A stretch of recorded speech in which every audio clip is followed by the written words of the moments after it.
I'd like to call to order the September 5th, 2023 City of New Bern Planning and Zoning Board meeting. Get a roll call, please. Certainly. Brad Jefferson. Here. Rusty Ingram. Here. Raymond Layton is excused. Margie Dunn is excused. Kelly Kaiser. Here. Sonny Luzo. Here. Kyle Deering. Here. Marshall Ballard. Absent. Okay. We have a quorum. All right. Okay. Let's start with item number 2, approval of the minutes. Anybody have any objections to those? No objection, just correction on lines 45 and 42. My name is spelled pretty wrong. It's a first. I've seen it spelled like that. Yeah. That's all I had about that. Jennifer is helping us out with that. We can certainly get that fixed. And my name is Will. Kelly with an I-E, Parcel without the E in it. It's okay. I changed that. All right. All right. We'll make sure it's No problem. every time. Entertain a motion on that. I'll motion. I'll second. I have a motion and a second to approve the minutes with those changes. All those, any more discussion on those? Hearing none, all those in favor say aye. Aye. All opposed? Motion carries. Let's move to item number 3, the West New Bern Parcel A General Plan. Matt, you have a presentation on it? Okay. This is for the general plan for West New Bern Parcel A. The applicant is Weyerhaeuser Real Estate Development Company, the project name West New Bern Parcel A. The location is on Mahew Drive in the West New Bern community. The existing zoning is C3 Commercial District and R10A Residential District. That's Mr. Ballard, right?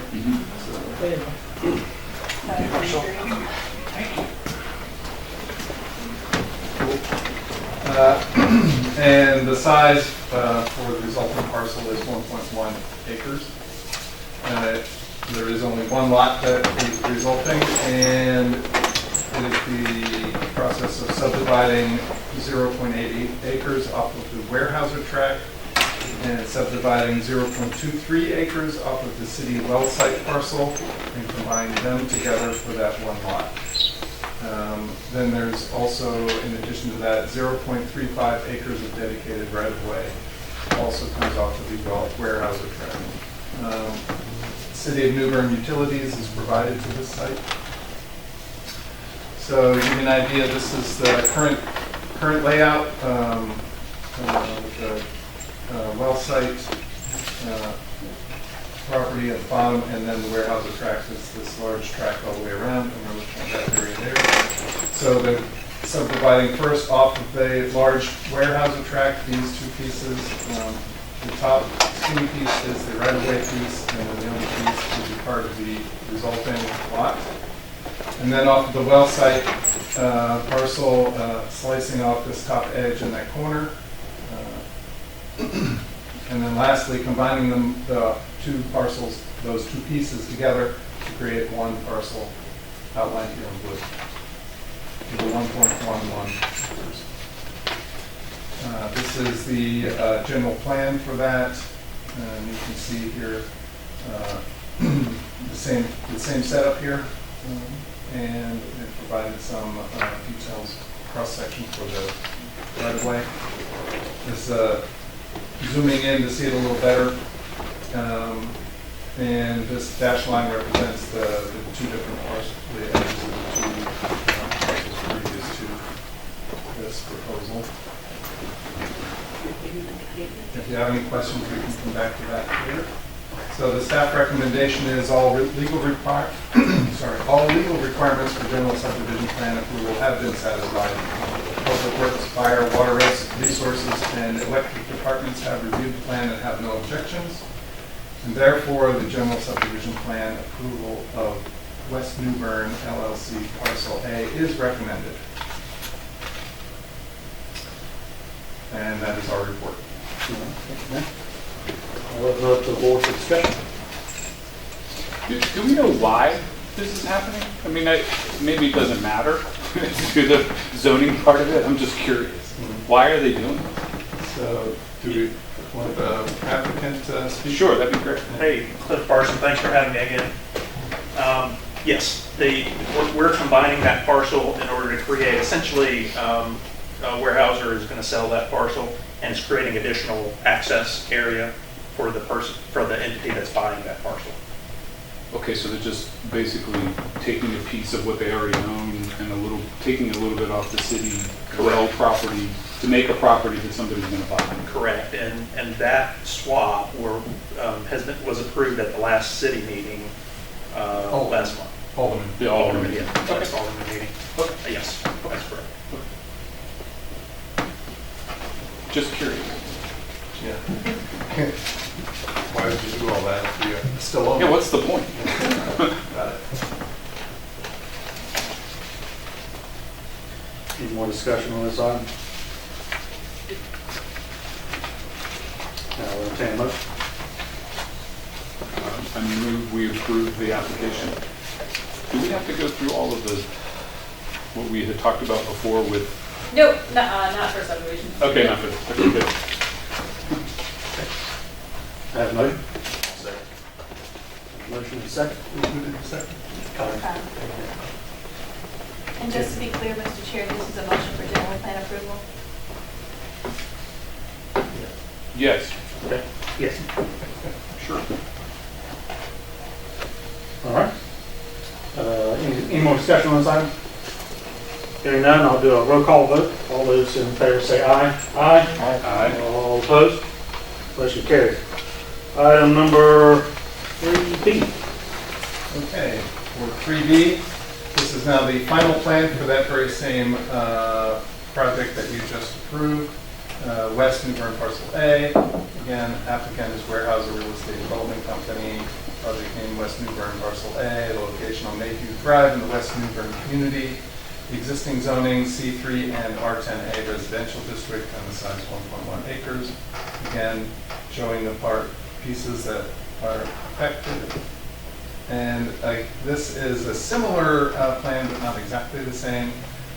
They have also added clarification that the well site property is zoned R10A and the Weyerhaeuser tract was zoned C3.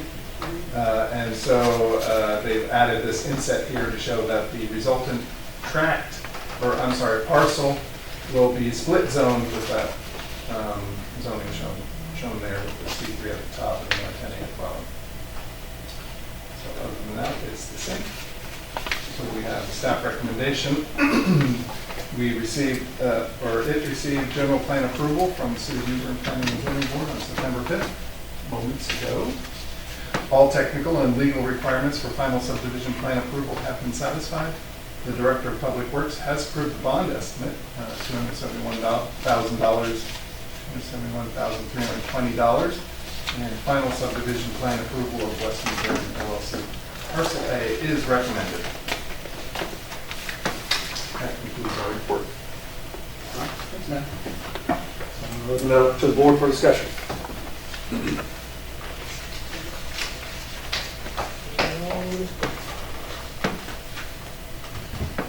Okay. I will entertain a motion on this item.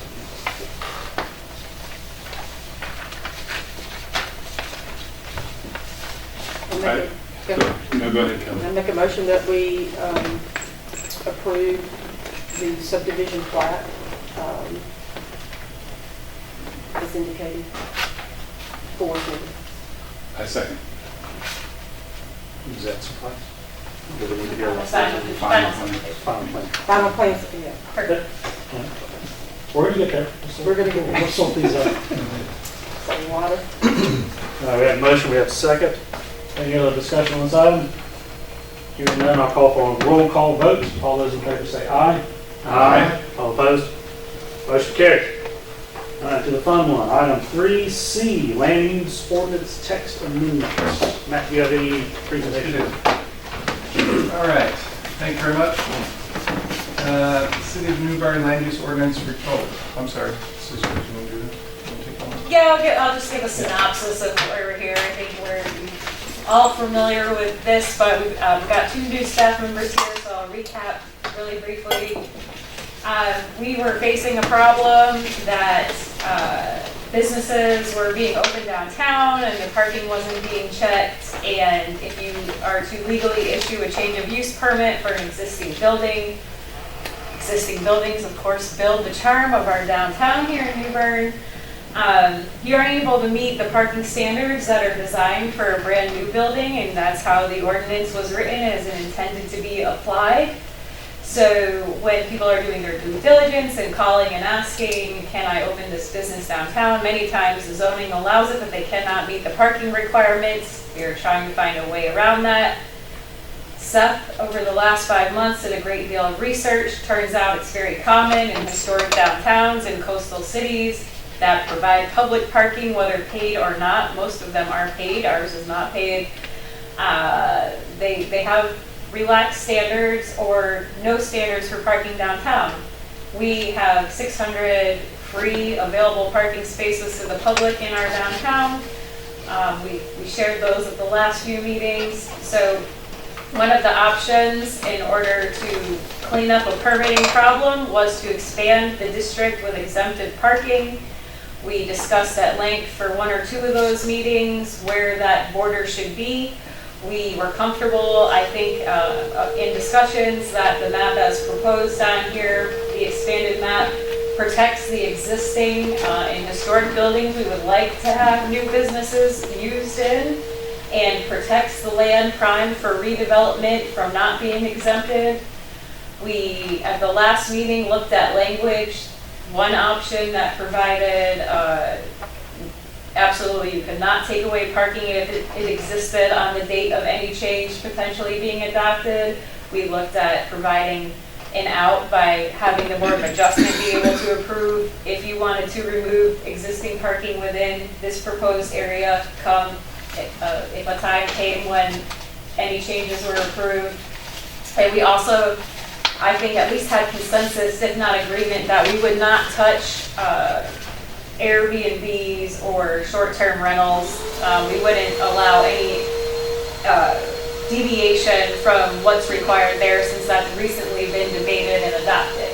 So what we were directed at the last meeting to do was provide language that did not exempt the short-term rentals, that did allow an option to go to the Board of Adjustment to make a decision on whether or not parking spaces could be eliminated there, and that gave a legal description of the map that we were just looking at with, that's of course the intro text there, which brings you to our expanded exempted parking standards, in a hope that we would be able to tell more people, yes, you can open a business downtown. We have had discussions on potential, if this really takes off and every single business downtown or building downtown had a business in it, would that impact adjacent residences? I recognize we have not really worked through that issue. And we don't know if that would be an issue, but it's certainly a concern of ours. And so we brought you the language that you asked for discussion, and I think that we're at a point now, either we can take no action on it after discussion, and it can just die, and we do nothing, or you can take a vote on it, and it will be forwarded to the Board of Aldermen for a discussion, and we'll have a report on it that includes all of those things. And of course, even if the proposed text was to die tonight here or not be recommended, it can still go for a public hearing, and we'll just go with it recommended that the Planning and Zoning Board did not recommend this to you, and here's the reasons why. And then they would kind of assume that dirty work of what they do is have discussion. They can kick it back to you, or they can adopt it, or they can change it. That's why they're representing the people. Or you can direct us after discussion today to make more changes, and we're happy to do that as well. But those are options that we have. We have had discussion on this in some form or fashion at 5 meetings now, I think. So we would like to either get the direction to change the language to something different and bring it back for more discussion, or to take that vote on this. Or, again, your other option is to just let it die. Not take a vote and not do anything, and we just let it go to bed. So I will turn it over to the chairman. Okay. Before I open it up to everybody, I do have one question for staff. So to clarify this in my head, the Board of Adjustment. I want to open a business, I come downtown, there's a parking requirement. I go to the Board of Adjustment? How does that, explain that process If you would be, for everyone. if let's say you are a business and you open a business or want to open a business within this district here, but you've got, let's say, 4 parking spaces there, but you want to take 2 of those and turn them into outdoor dining seating, you wouldn't be allowed to remove parking spaces that existed on insert date of adoption without going to get special approval from the Board of Adjustment. They would be the ones that would say, yeah, we think it's okay to let those 2 parking spaces go away. We're trying to protect the parking that we do have down there. That is the point, I think, behind asking us to include that language. So hopefully that's clear to everyone. We didn't want to say, absolutely not, you're never taking away a parking space ever. Yeah. And this was kind of that meet in the middle. Okay. And why the Board of Adjustment? The Board of Adjustment can make decisions kind of to deviate from the ordinance when they have clear criteria. And so they would be the body that could take that quasi-judicial vote to grant that authority. Okay. Whereas we're an advisory board here at Planning and Zoning, and we don't have the authority to deviate from the ordinance the way they do. And we can recommend to change it, but we can't on a case-by-case basis change it. And the Board of Adjustment will conduct a hearing. So the person interested in making some type of deviation would have to come and present sworn evidence. People who have standing, who might be affected by the change, will have an opportunity to come and present evidence or offer information as well. So it's a robust process. It is, yeah. Sounds like It's also helpful to remember that if this language is adopted, there is a presumption that's created that the Board of Adjustment would have to consider. Question. You stated that you guys identify 600 parking spaces? Yes, we reviewed that map at the Are they last all meeting. in the downtown area? Will we get a list of the spaces that you all identified? So if you look up there, those numbers on there reflect the parking spaces we're talking about.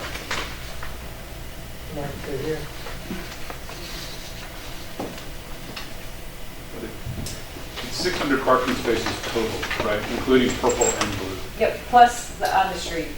and the street. Okay. Yeah, but 600 is not in the street. Right. So No, they're not on the street. Right.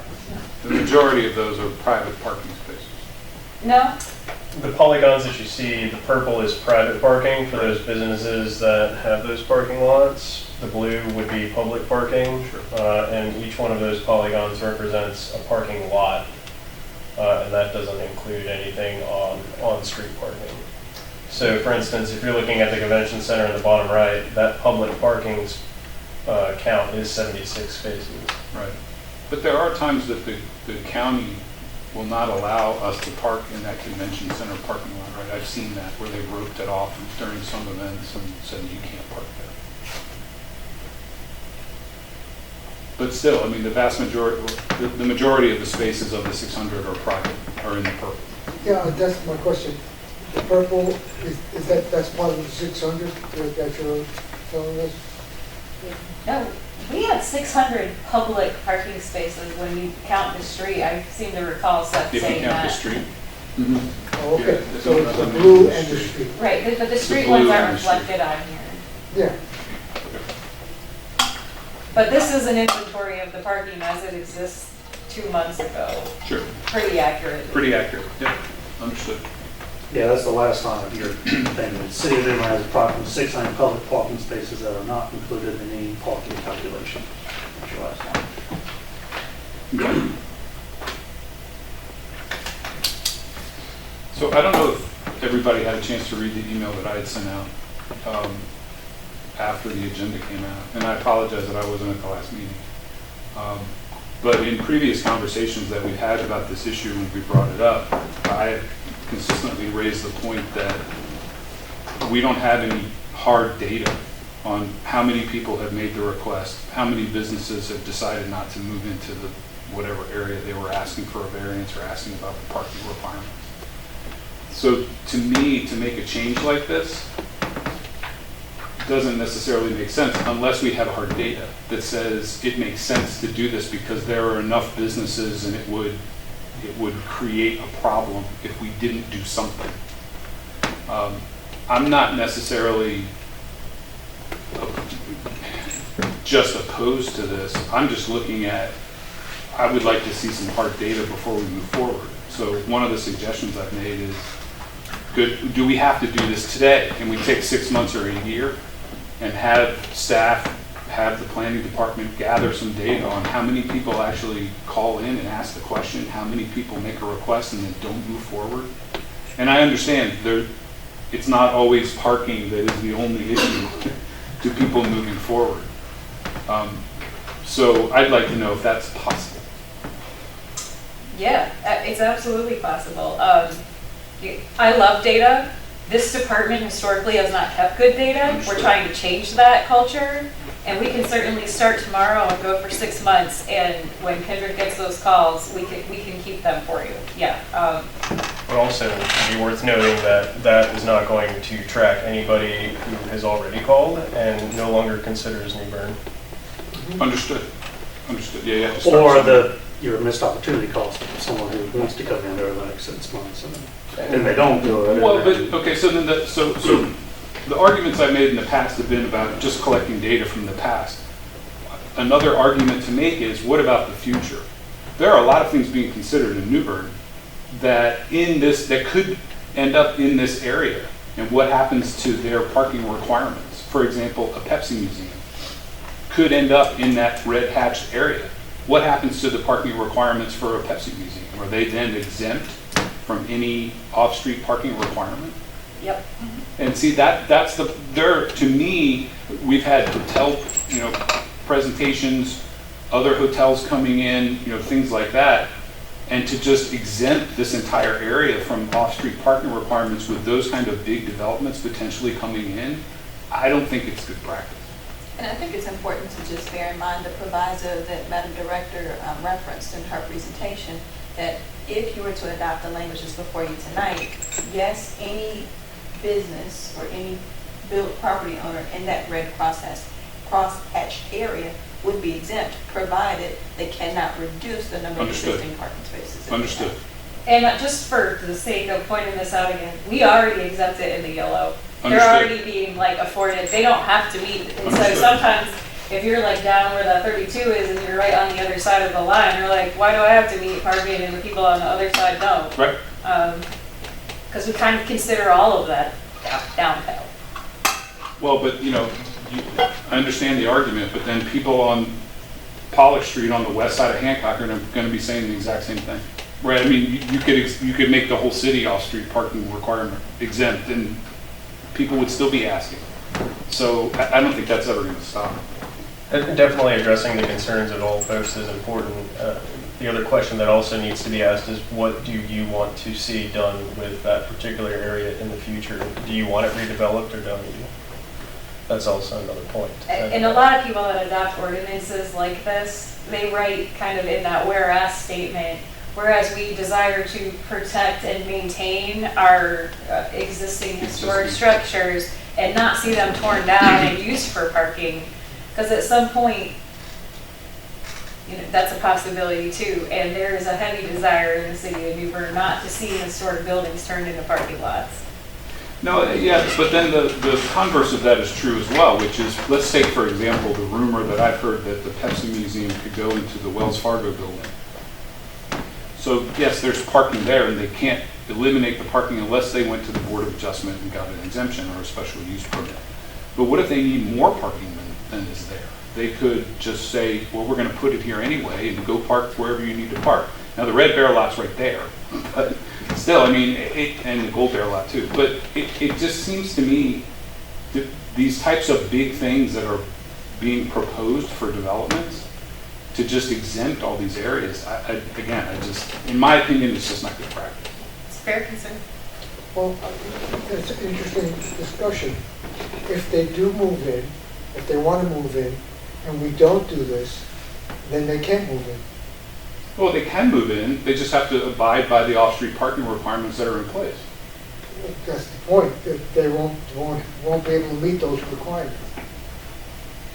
They would have to find that satellite parking, which, can you quote that? We just talked about it. 600 feet. Dedicated spaces.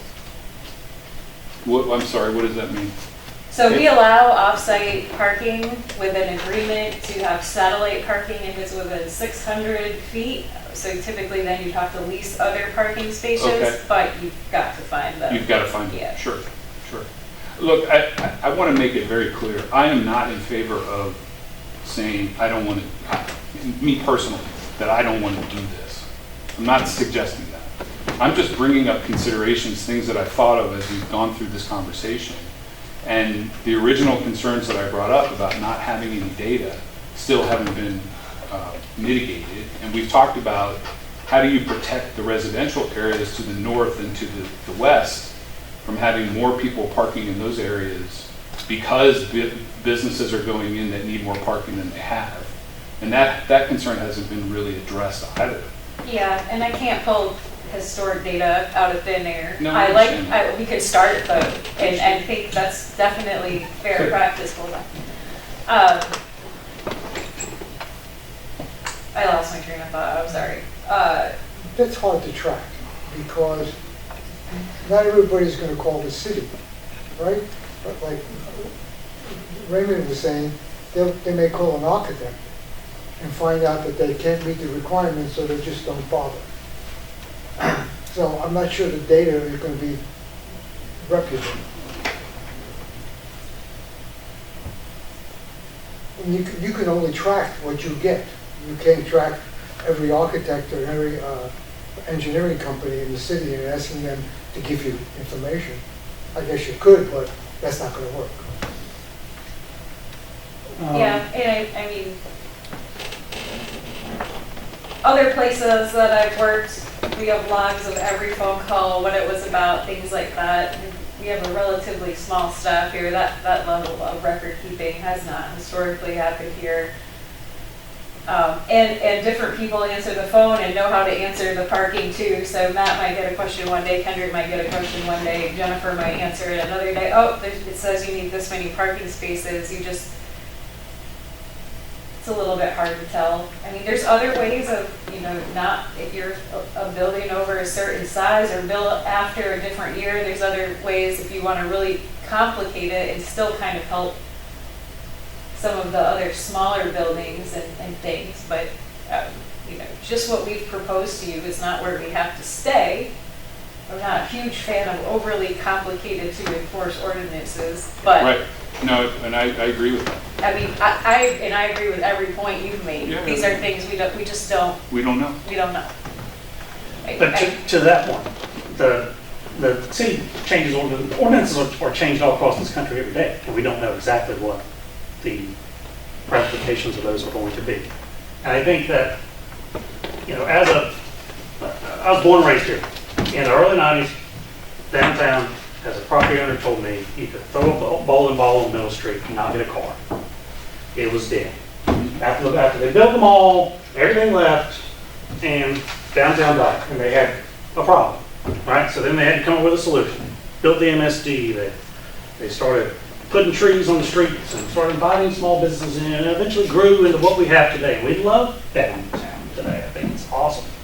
What would scare me, especially potentially going into a economic downturn, is to dissuade people from opening businesses simply because of parking or other considerations. I think that there's anything that we can do to help anybody who want to come in to our downtown and provide services, provide goods, or provide jobs, more importantly, for our citizenry.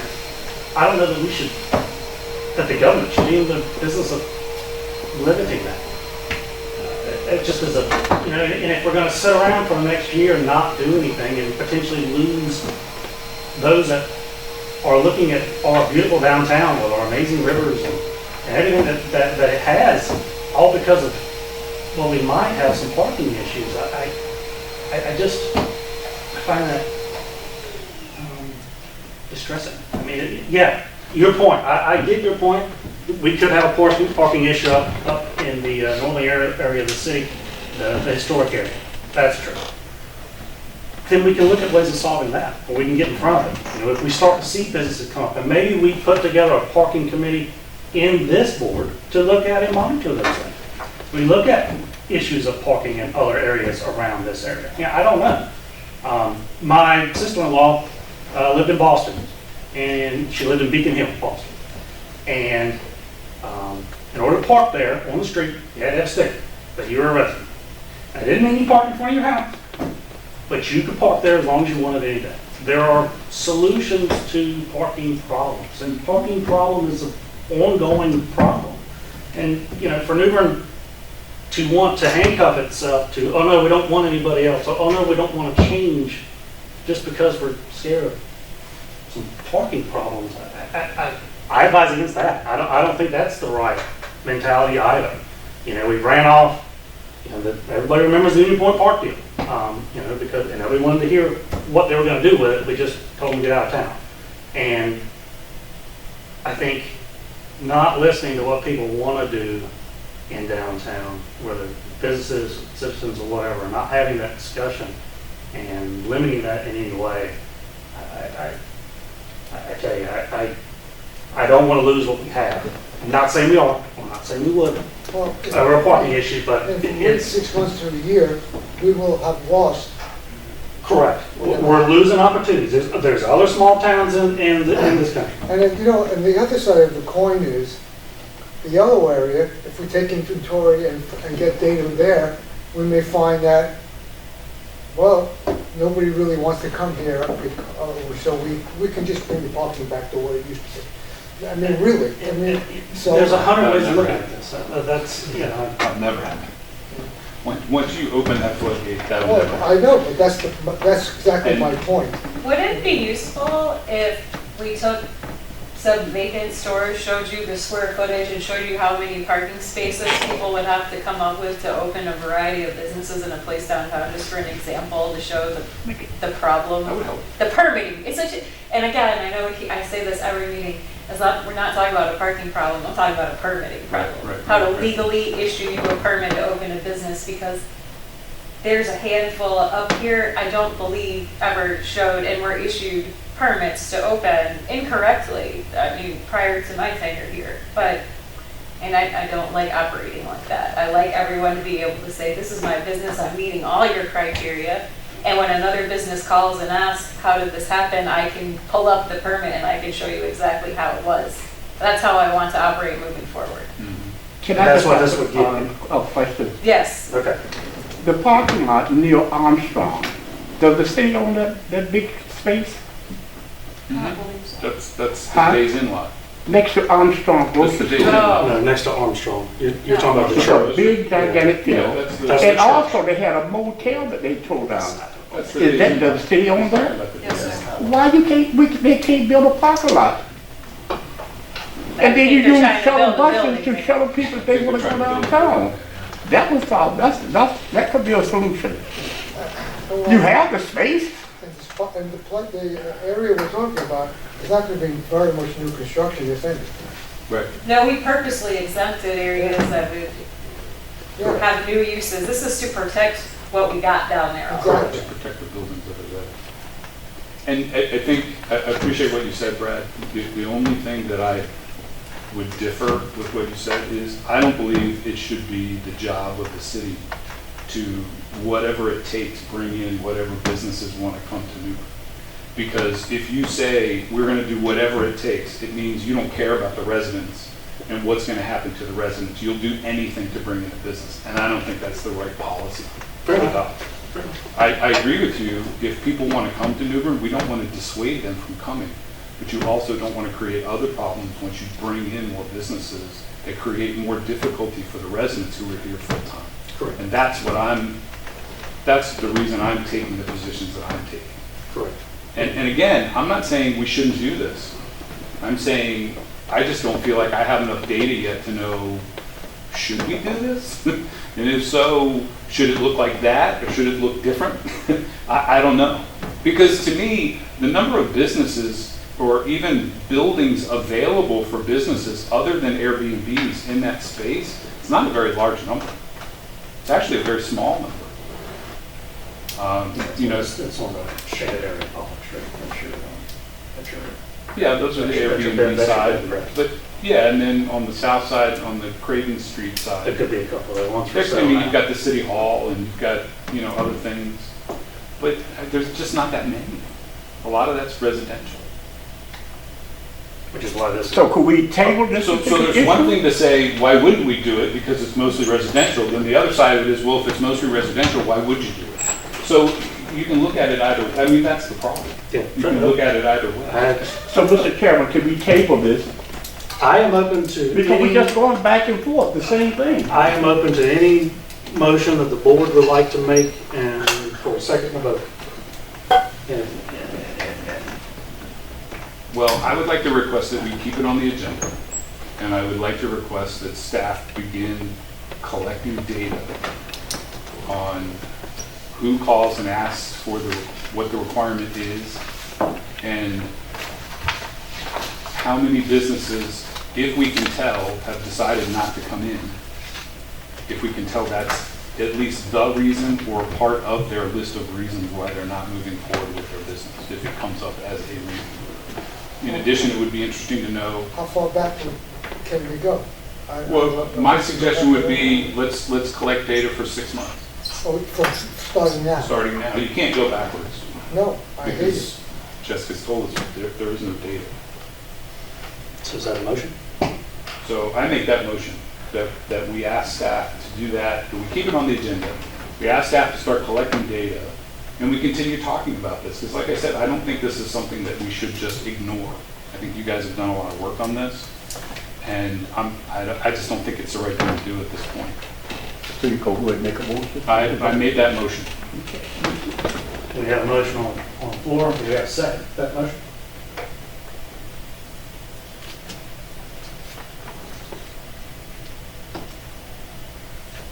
I hear no second. Well, I'm going to move that we adopt the ordinance, the new verbiage in the ordinance, and see what happens. I have a motion to approve the ordinance. Do I hear a second? Recommend approval of the ordinance to the Board of Aldermen. Yes, approve it to the board of Aldermen. Do I have a second on that motion? I'll second that. I have a motion, I have a second. Any more discussion on the motion? With this vote, I'm going to call for a roll call vote. Matt, could you do that for us? Rusty Ingram. No.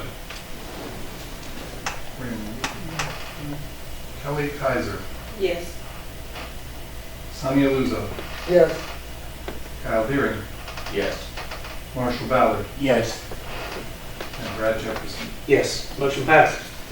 Okay, I'd like to say something. I'd like it captured in the notes, in the minutes of the meeting, the email that I sent, the reasons that I've given why I think this is a bad idea. And just so that everybody knows, I'm going to send an email to the Board of Aldermen, including the mayor, and let them know that we're doing this without any data. And I don't think it's a good idea, just so everybody knows. Okay? Thank you, Dustin. All right, we're going to move on to item number 4, staff updates. Okay, couple of things. You'll notice we got some new friends with us here tonight. We have our Assistant Director, Robert Goff, joining us this evening, and our new Land and Community Development Administrator, Kendrick Stanton. Would you guys like to introduce yourselves, talk about yourselves a couple of minutes? Just say hi to everyone. How you doing? It's good to be here. I've come from a background in about 6.5 years in planning. I've worked anywhere from as far south as New Hanover County to as far north as here, and everywhere in between. And my experience in this profession starts all the way at the bottom as a permit tech to a zoning technician to a zoning enforcement officer, GIS coordinator. I've been a planner and a planning administrator, and this is where I've landed today. And it's great to be here, and I look forward to learning about everything that New Bern has to offer. And I'm Kendrick, last name Stanton. So I previously worked with Onslow County as well as a zoning administrator. Primarily what I dealt with was the Board of Adjustment. So this is a little bit of a transition for me, but obviously, I mean, I feel like I'm getting comfortable already. So kind of seeing all of you here and just going through the discussions.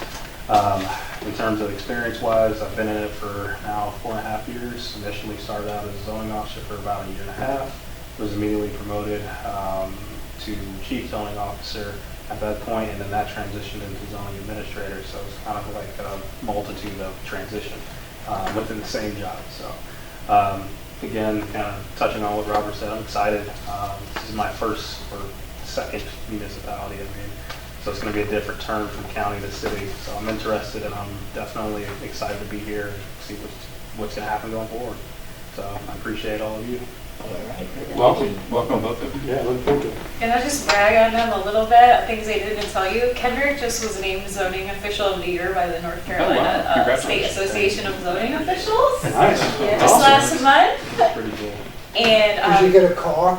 you get a plaque. No, but I got a nice You plaque. get a plaque. So Yeah. I was happy for that. And He got to drive the company car. he did a lot more than just zoning in Onslow County. He also oversaw minimum housing and nuisance abatement, is what we would call it here. So this is a little bit narrower scope, but I'm also hoping that he can help patch out a little bit in some processes and things and that help keep New Bern looking a little nicer and fresh. And Robert here is a Marine Corps veteran as well. He was in the service before he joined public service. So. Cool. My other staff update would be, I don't think we're going to have a meeting next month. And the reason I don't think we're going to have a meeting next month, we don't have any public submittals. The cutoff would be Tuesday. If something comes in that is time pressing, we'll honor it and move it through. But we've got one annexation that will need us to recommend a zoning on. It hasn't come through yet. But we're trying, I'll be out of town, and we're kind of hitting reset on who's doing what and roles and building some processes. So if we can get through 1 month with a little bit of break from one meeting, I would love to embrace that opportunity. So stay tuned. Next Wednesday, we'll shoot you out an email. We'll know by Tuesday at 5 o'clock. Cool. Matt, you got it? What you got? Nope, that sounds great. I probably will not be opening. Yeah, I don't think so. If we go back to all your other meetings. It was wonderful being here for 2 whole meetings. I got to meet you all at least, so that was really nice. So maybe we'll see each other again. Thanks, Matt. Appreciate it. Jamie? No. Can I make another comment? Sure. I didn't get the agenda for this month, email-wise. Okay. We'll check out the list here. Forgive us, we've all been doing things that we don't normally do, and that may have been why, but Marshall will get you back on. Okay. Well, we're going to move to item number 5, board member comments. I have a couple. Kendrick, can you just send everybody on the board an email with your email address of Pat? That'd be awesome. Just, hey, I'm Kendrick. Keep it brief. Yeah, there you go. And and then another one for the no meeting for those who aren't in attendance. We don't want them to show up. That would be good for them. I discussed this with Rusty earlier. Going forward with this board, if we're going to do things with the new setting setup and different things, and it's going to be a little more work on the board. I just want to have a brief discussion on how we work together. Rusty sent out that email this week, and I got it, and I have to admit, I thought, okay, that was awesome. I'll use those points at the meeting. And then I reflected on that a little bit, and I thought, well, maybe maybe I should have answered them via email. Maybe we should have those discussions offline. Maybe, there's, and so I wanted to just kind of talk to the board about what its feelings are on, and do correct me if I'm wrong, if we can have those type of, or if we need those discussions offline, if people are open to that, or, maybe there's an email thread or chain, just something to think on, because I want this board to be used for more than, we come in, we got a general plan and a final plan, Raymond asks, bonds in place, we all vote yes, and we all go home. That's been my experience for the past year, and I'm looking forward to doing some more cool stuff. And so I just want to make sure that we're all in accordance and working together. So that's, Yeah. So thank you, Mr. Chair. One thing that you might want to bear in mind is this is a public body. that was my And you want to question. be very careful about, your deliberations outside of an official notice meeting. That is frowned upon in as much as it's illegal. So replying all and deliberating outside of the meeting can get you into some hot water. There are other ways that you can collaborate with your fellow board members and to get the benefit of their thinking and not run afoul of the public meeting laws. And what would those be? If you wanted to talk in small groups, so anything less than a quorum, so twosies, threesies, foursies, you can have those conversations. If you want to break into work groups, you have the ability to do that to the extent that you think that that is helpful and productive. And if you need information from staff about particular things, you can always pick up the telephone and call, and staff can send out information to you all for your digestion without you actually having to deliberate outside of the sanctioned meeting. Okay. So you did everything I just said and listen to it. So on that, if there was if I found an article or something that pertained to an issue we were discussing in this board, can I not send that to everyone? How does that? You absolutely can send it, however, you all cannot deliberate. Gotcha. So if Okay. you want to share information, like for instance, Mr. Ingram sent out his position about something, so everybody knew where he stood, but there wasn't any back and forth about how I'm going to vote and trying to change opinions and things like that, which was entirely appropriate. Okay, all right. And I love the idea of work groups. I'm going to tell you right now, I sense the aldermen are going to kick the parking back to us for more deliberation. It'll get some media attention, maybe it'll get some other people's ideas out. But a parking work group would be appropriate, and once we get into our ordinance, we're going to need certain topics. So the maximum number in a work group is four? Yep, that's because that's below the 5 quorum for you guys. Okay. So, I mean, you could coordinate amongst the members here. You can meet with 3 of them, discuss positions on particular topics, not a particular item, Right. and then do the same with the second group. Okay. Well, in the past, for example, when we did the short-term rentals, we had 4 people from the board and like a half a dozen more from the community. So I got some input, but it wasn't a quorum. That's an interesting idea. So then how do you pick who from the public? Well, That's you know, That's always you the know. different. Yeah, that's where you get in trouble. Yeah. That's where fun begins. For the Airbnb and the short-term rental, we got a bunch of people who are real estate agents and people who own them, so they had some genuine input. Okay. I guess anybody with a car could talk about parking.